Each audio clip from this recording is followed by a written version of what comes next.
إن الحمد لله نحمده ونستعينه ونستغفره ونعوذ بالله من شرور أنفسنا وسيئات أعمالنا من يهده الله فلا مضل له ومن يضلله فلا هادي له أشهد أن لا إله إلا الله وحده لا شريك له وأشهد أن محمدا عبده ورسوله لا نبي بعده اللهم صل وسلم وبارك على محمد وعلى آله وأصحابه ومن تبعهم بإحسان إلى يوم الدين.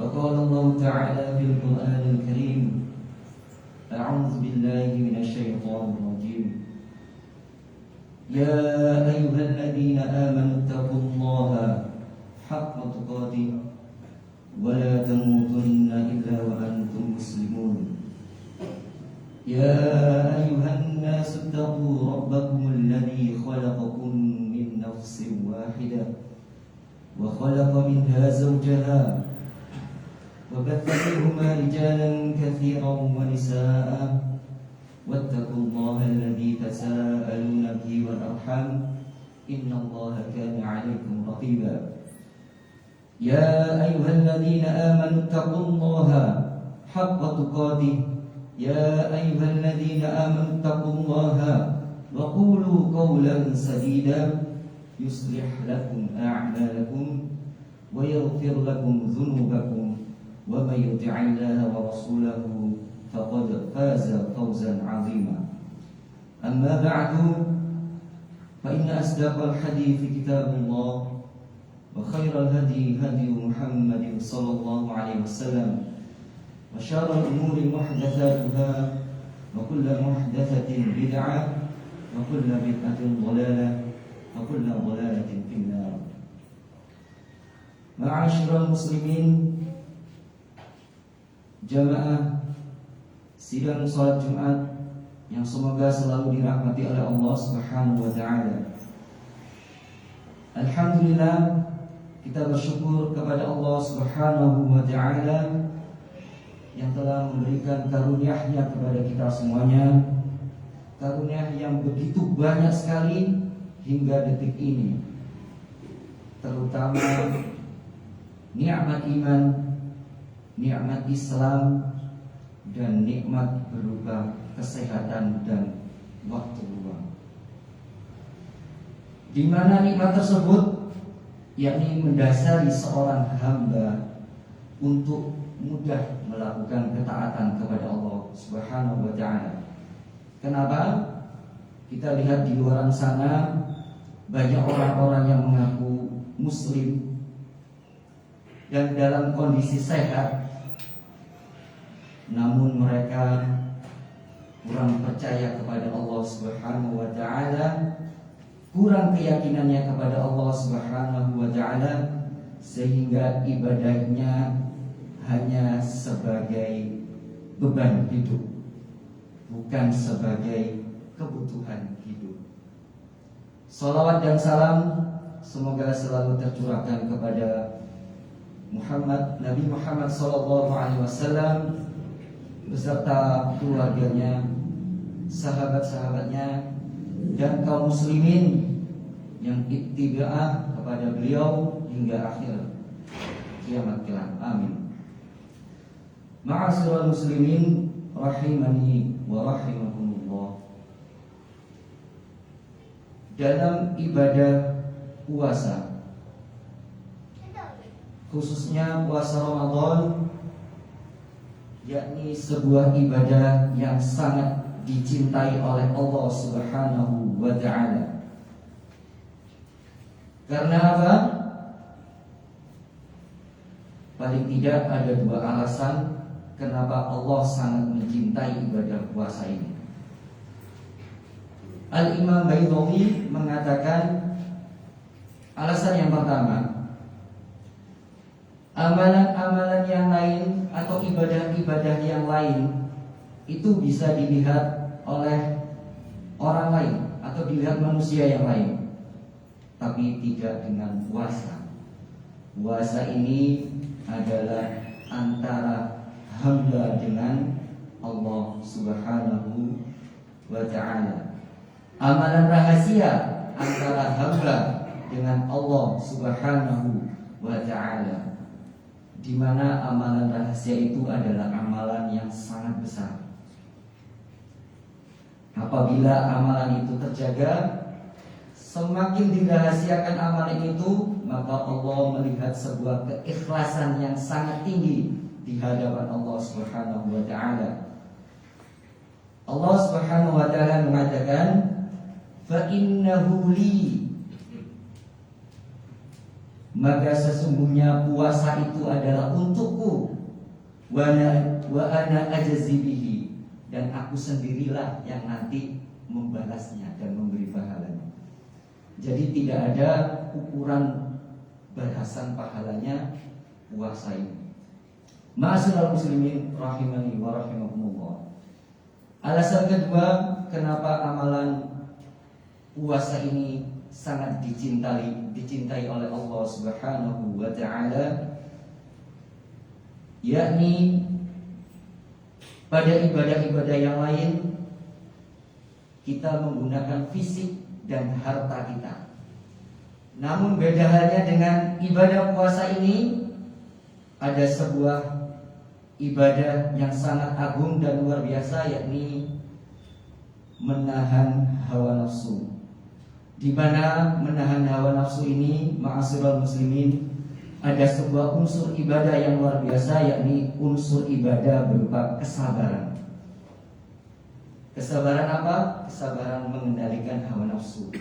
Di mana kita biasanya makan dan minum di siang hari, sekarang ini dilarang oleh Allah Subhanahu wa ta'ala. Dengan iman dan takwa kita melaksanakannya dengan ikhlas sepenuh hati.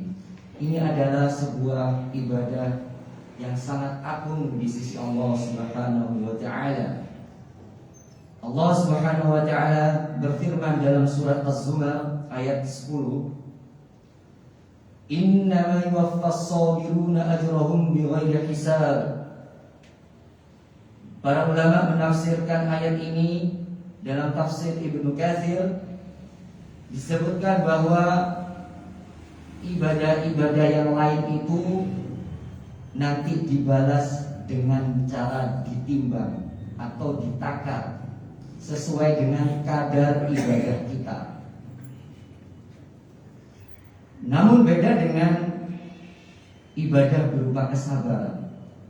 Dalam ayat tersebut Allah menuangkan pahala itu. Allah memberikan pahala tanpa batas. Ajrahum bighairi hisab. Allah memberikan pahala tanpa batas. Maka dalam mimbar yang singkat ini kami akan menyampaikan sebuah pembahasan, yaitu sembunyikan amalmu. Sebagaimana kita menyembunyikan amal puasa kita, gak ada yang tahu. Kita tadi itu minum atau makan atau berbuat apapun, kita gak tahu. Hanya diri kita dengan Allah Subhanahu wa ta'ala. Ma'asyiral muslimin rahimani wa rahimakumullah. Rasulullah sallallahu alaihi wasallam bersabda, man istata'a minkum an yakuna lahu khab'un min 'amalin shalih falyaf'al. Barang siapa di antara kalian yang mau atau memiliki amal yang dirahasiakan atau amal-amal yang tersembunyi, maka lakukanlah. Hadis ini disahihkan oleh Syekh Al-Albani. Ma'asyiral muslimin rahimani wa rahimakumullah. Kenapa kok kita harus menyembunyikan amal kita, harus merahasiakan amal kita? Dulu para ulama terdahulu, mereka itu lebih senang apabila amal-amal mereka tidak diketahui orang lain. Ya ikhwan, kita ini hanya butuh penilaian Allah Subhanahu wa ta'ala. bukan penilaian manusia. Betapa banyak perkara-perkara amalan kita itu rusak karena komentar orang. Ketika orang mulai berkomentar, mulai memuji kita, mulai saat itu niat kita berubah, dan di saat itu pula niat amal kita rusak. Padahal komentar-komentar manusia itu tidak akan merubah nasib kita. Terkadang kita rela mengejar komentar-komentar dari manusia-manusia itu. Komentar itu hanya kebahagiaan sesaat.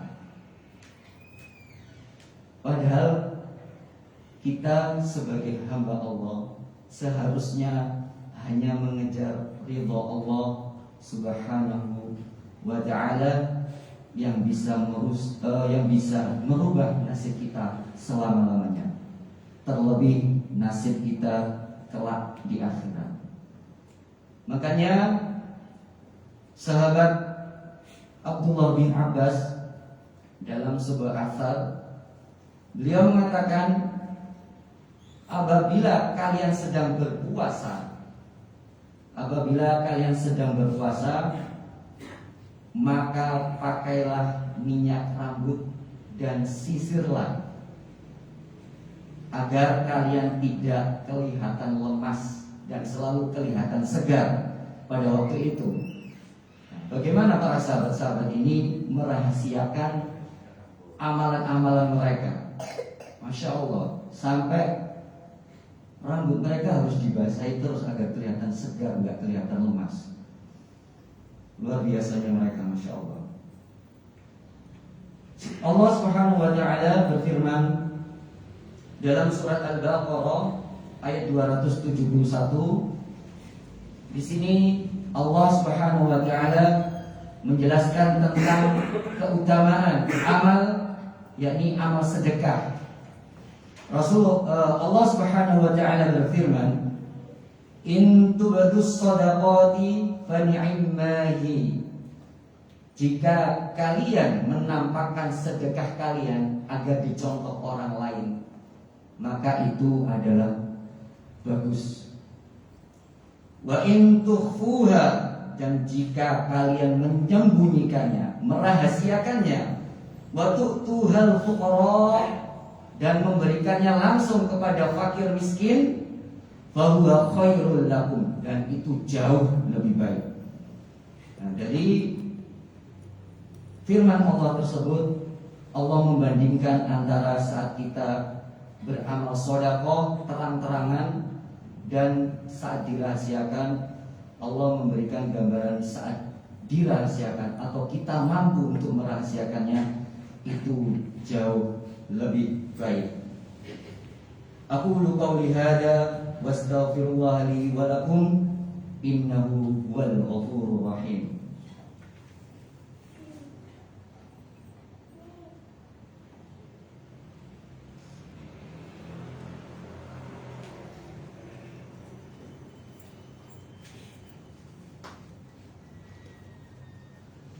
Innal hamdalillah nahmaduhu wa nasta'inuhu wa nastaghfiruh wa na'udzu billahi min shururi anfusina wa min sayyiati a'malina, may yahdihillahu fala mudilla lahu wa may yudlilhu fala hadiya lahu. Asyhadu an la ilaha illallah wahdahu la syarika lahu wa asyhadu anna Muhammadan 'abduhu wa rasuluhu la nabiyya ba'da. Ma'asyiral muslimin rahimani wa rahimakumullah. Maka di antara manfaat apabila kita menyembunyikan amal-amal ibadah kita, yakni yang pertama, menjadikan keikhlasan seseorang ini semakin terjaga. Karena apa? Karena inti dari diterimanya amal, yakni yang pertama ikhlas, dan yang kedua yakni muttaba'ah. Ikhlas karena Allah, ikhlas karena ingin ridha Allah, dan mencontoh Rasulullah Muhammad SAW. Kita selama ini insya Allah sudah setiap ibadah kita sudah berusaha untuk mencontoh Rasulullah SAW. Tapi tanyakan pada hati kita, sudah ikhlaskah? Terkadang saat ini ikhlas, belum tentu nanti ikhlas. Nanti ikhlas, belum tentu besok ikhlas. Makanya kita sering-sering berdoa pada Allah, ya muqallibal qulub, ya muqallibal qulub, sharif qulubana ala dinik, ya musharrifal qulub, sharif qulubana ala ta'atik. Agar hati-hati kita terus dijaga oleh Allah, terutama ikhlas dalam beribadah. Manfaat yang kedua, apabila kita menyembunyikan amal kita, yakni Allah menghapus dosa-dosa kita. Dalam surat Al-Baqarah ayat 271 tadi yang kita baca, jika kalian menampakkan sedekah kalian agar dicontoh orang lain, maka itu baik. Dan apabila kalian merahasiakannya dan langsung memberikan kepada fakir miskin, maka itu jauh lebih baik. Dan lanjutan ayatnya yakni wa yukaffiru ankum min sayyi'atikum, dan Allah akan menghapus dari kalian dosa-dosa kalian. Itulah keagungan dari merahasiakan sebuah amal. Ada sebuah kisah dari sahabat yang mulia Umar bin Khattab radhiyallahu anhu. Kisah ini sangat masyhur. Insyaallah kita semuanya sudah mendengarnya dan bahkan hafal. Anak-anak kecil, anak-anak kita sendiri pun insyaallah hafal. Suatu saat sahabat Umar bin Khattab sebagai Amirul Mukminin saat itu menemukan seorang ibu yang sedang memasak batu di rumahnya karena tidak ada bahan makanan di rumahnya.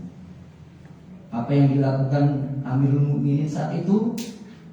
Beliau langsung bergegas menuju Baitul Mal untuk membawakan sekarung gandum dan bahan makanan yang lainnya. Para sahabat yang lain memberikan bantuan. Ya Amirul Mukminin, mari aku bantu untuk memikulkan gandum itu. Apa jawaban Umar bin Khattab? Apakah kamu mau nanti di akhirat kelak memikul dosa-dosa? Singkat cerita, Umar bin Khattab langsung menemui ibu tersebut dan memberikan makanan ini kepada ibu tersebut. Dan apa yang dikatakan oleh ibu ini? Engkau lebih baik dari Amirul Mukminin Umar bin Khattab. Apa reaksi Umar saat itu? Apakah menunjukkan bahwa dia ini Umar? Apakah dia menunjukkan aku ini Amirul Mukminin? Tidak.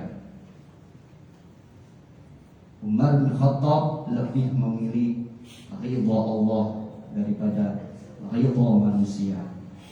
Makanya sahabat-sahabat terdahulu dijelaskan oleh Allah, Allah ridha kepada mereka dan mereka ridha kepada Allah. Radhiyallahu anhum wa radu'an. Makanya mereka itu sebaik-baik umat. Manfaat yang ketiga yakni merasakan amal itu bisa meredam kemurkaan Allah. Rasulullah SAW bersabda, "Shadaqatus sir tuqti'u ghadabar rabbi." Ibadah sedekah yang dirahasiakan akan meredam kemurkaan Allah Subhanahu wa ta'ala. Ma'asyiral muslimin rahimani wa rahimakumullah. Itu sedikit manfaat dari khutbah kami. Semoga dan mudah-mudahan ini sebagai motivasi buat kita, dan semoga Allah memudahkan kita semuanya untuk menjaga keikhlasan kita kepada Allah Subhanahu wa ta'ala, karena keikhlasan itu adalah kunci kebahagiaan hidup selama-lamanya, terutama nanti kelak di akhirat. Mudah-mudahan Allah memberikan keberkahan kepada kita semua ini di bulan Ramadan ini. Mudah-mudahan Allah melewatkan Ramadan ini dengan amal solih dan tumakninah kita, dan semoga kita semuanya menutup hidup kita dengan husnul khotimah. Amin ya rabbal alamin. Innallaha wa malaikatahu yusholluna 'alan nabi ya ayyuhalladzina amanu shallu 'alaihi wa sallimu taslima. Allahumma shalli wa sallim 'ala Muhammad wa 'ala ali Muhammad kama shallaita 'ala Ibrahim wa 'ala ali Ibrahim innaka Hamidum Majid. Wa barik 'ala Muhammad wa 'ala ali Muhammad kama barakta 'ala Ibrahim wa 'ala ali Ibrahim fil 'alamin innaka Hamidum Majid. Allahumma arina al-haqqa haqqan warzuqna ittiba'ah wa arina al-batila batila warzuqna ijtinabah. Allahumma inna as'aluka ilman nafi'an wa rizqan thayyiban wa 'amalan mutaqabbala. Allahumma inna as'aluka al-huda wat-tuqa wal-'afafa wal-ghina. Rabbana hab lana min azwajina wa dhurriyyatina qurrata a'yun waj'alna lil muttaqina imama. Rabbana atina fid dunya hasanah wa fil akhirati hasanah wa qina adzaban nar. Wa sallallahu ala Muhammad walhamdulillahi rabbil alamin. Ibadallah, innallaha ya'muru bil adli wal ihsan wa ita'i dzil qurba wa yanha 'anil fahsya'i wal munkari wal baghi ya'idukum la'allakum tadhakkarun wa la dzikrullahi akbar.